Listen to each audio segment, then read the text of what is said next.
여러분 안녕하십니까? 무기탄통신입니다. 오늘은 우리 인생에서의 인간관계 속에서 나를 떠나는 사람을 잡지 않고 보내는 방법에 대해서 한번 이야기해 보도록 하겠습니다. 우리는 인생을 살아가면서 그 회자정리, 거자필반이라는 말마다나 무수히 많은 사람들과 만남과 헤어짐을 반복하고 인간관계를 맺고 끊게 됩니다. 인생에서의 행복, 그 해피니스를 이야기할 때 가장 중요한 요소 중에 하나로 바로 인간관계에서의 만족을 꼽게 됩니다.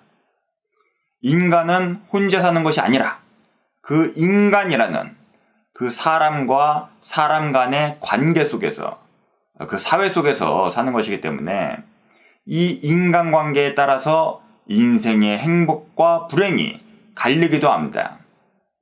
그 중에서도 가장 극단적인 경우가 만남의 기쁨과 헤어짐의 슬픔이겠죠. 물론 헤어져서 슬프기보다는 오히려 이 속이 더 후련하다 이런 경우도 있겠습니다만은 이 인간관계의 끝이라는 점에서 본질적으로는 아쉽고 안타까움이 더 클 수밖에 없겠습니다. 그 중에서도 정말 나하고 운명이라고 여길 만큼 아주 잘 맞았던 사람이 나를 떠나간다면, 더군다나 나의 의사에 반해서 나로부터 도망치려고 한다면 얼마나 괴로운 일이겠습니까? 하지만 어쩔 수 없는 일이죠. 떠나는 사람 잡아봤자 서로 더 불행해질 가능성만 큽니다. 그 중국 공산당을 이끌었던 모택동이 굉장히 아꼈던 인물로 임표라고 하는 인물이 있었습니다. 그 중국 공산당의 항일전쟁부터 시작해서 그 국공내전까지 엄청난 전공을 세웠던 군사 천재였습니다. 굉장히 머리가 비상했음에도 솔직하고 순박한 매력이 있던 사람이었죠. 이 모택동이 굉장히 이뻐했고 그 임표도 그 기대에 부응해서 열렬하게 이 모택동을 찬양하고 숭배했습니다.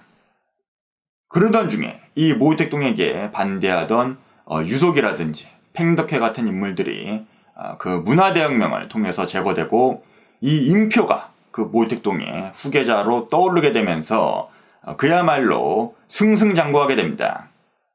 이 임표의 모택동 찬양도 정점을 찍고 있었죠.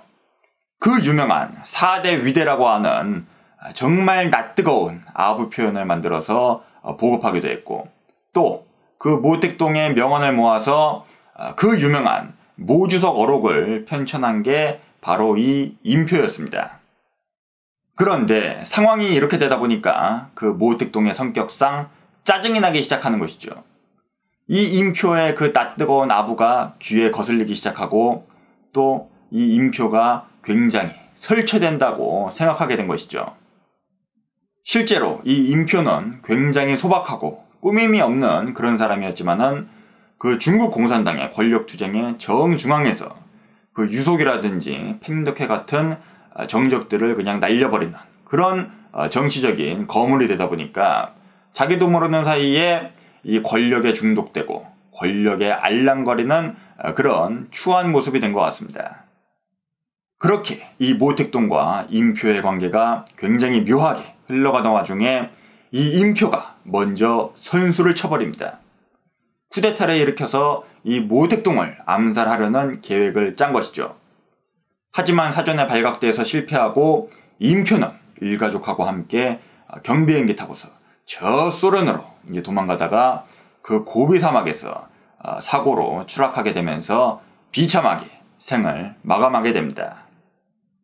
그때 이 임표가 비행기 타고서 소련으로 도망가고 있다는 소식을 들은 모택동이 한 유명한 말이 있습니다.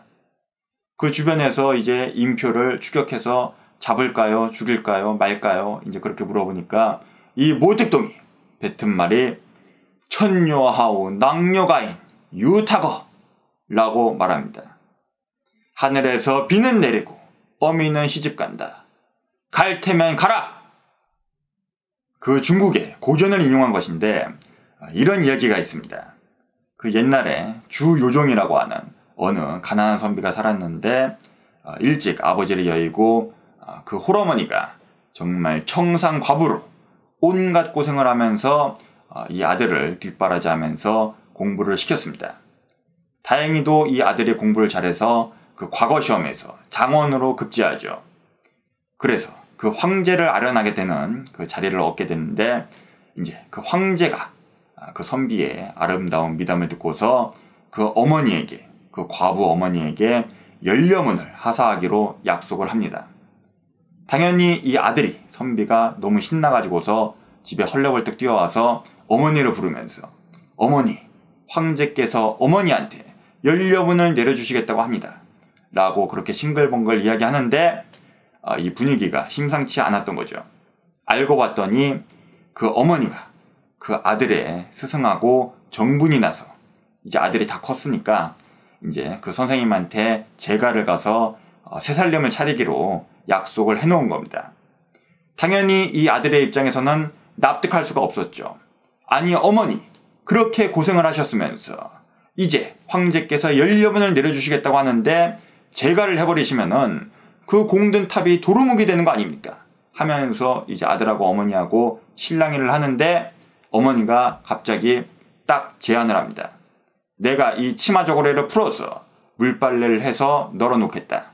그래서 내일까지 이게 마르면은 내가 제가하지 않겠다 라고 제안을 하죠. 근데 이 아들이 하늘을 보니까는 그냥 하늘에 볕이 쨍쨍한 게 반나절이면 그냥 말라버릴 것 같거든요. 그래서 그럽시다 라고 수락을 했죠. 그런데 이게 웬걸, 그 내기를 하고 나서 몇 시간 뒤에 보니까 갑자기 하늘이 어두컴컴해지면서 그냥 막 천둥번개가 치고 폭우가 쏟아지는 겁니다. 당연히 그 다음날까지 빨래가 안 말랐죠. 어머니는 결국 제가를 했습니다. 결국에는 좋든 싫든 노력을 하든 안 하든 안 되는 일이 있고 안 되는 인연이 있고 안 되는 운명이 있다는 것입니다. 그래서 이 모택동은 유타거, 갈 테면 가라, 그 또한 하늘의 뜻이다 하면서 이 임표를 놓아준 것입니다. 결과적으로는 이 임표는 도망가는 데 실패하고 비극적으로 죽었죠. 이 이야기의 메시지는 무엇일까요? 단순하게 다 운명이니까 받아들여라, 순응해라, 이런 것은 아닐 것입니다. 바로 내가 어찌할 수 없는 일이 있는데 그 어찌할 수 없는 이유가 무엇이냐? 그 일 하나만 틀어졌는데 그것을 바로잡지 못하는 것이 아니라 이미 그것에 관련된 수많은 일들이 하나부터 열끝까지 전부 다 틀어져 버렸기 때문에 감히 이것을 바로잡기가 무진장 어려운 것입니다. 하늘에서 비가 내리는 것은 그저 그 청산과부 어머니가 독수공방으로 고생하면서 아들을 훌륭하게 키워낸 그 외로움과 인고의 세월을 마치는 종지부였을 뿐이죠. 임표가 도망가는 것은 수년 동안 모택동과 임표 사이에 있었던 그 무지하게 복잡한 관계의 틀어짐을 드디어 끝내는, 마치는 종지부였을 뿐입니다. 그렇기 때문에 돌이킬 수가 없고 차마 어찌할 수가 없이 이 어미가 제가하는 것을, 임표가 도망가는 것을 그저 지켜만 볼 수밖에 없었던 것입니다. 여러분, 누군가가 나를 떠나간다면 그 사람을 잡기 전에 생각해 봅시다. 비록 티가 나진 않았지만 한참이나 전부터 어마어마한 원인과 갈등이 있었을 것입니다. 그걸 생각하는 순간 그 사람을 보내는 것 말고는 할 수 있는 게 없는 것이죠. 모택동이 임표를 보내는 심정입니다. 갈 테면 가라! 시청해주신 여러분, 대단히 감사합니다. 지금까지 무기탄이었습니다.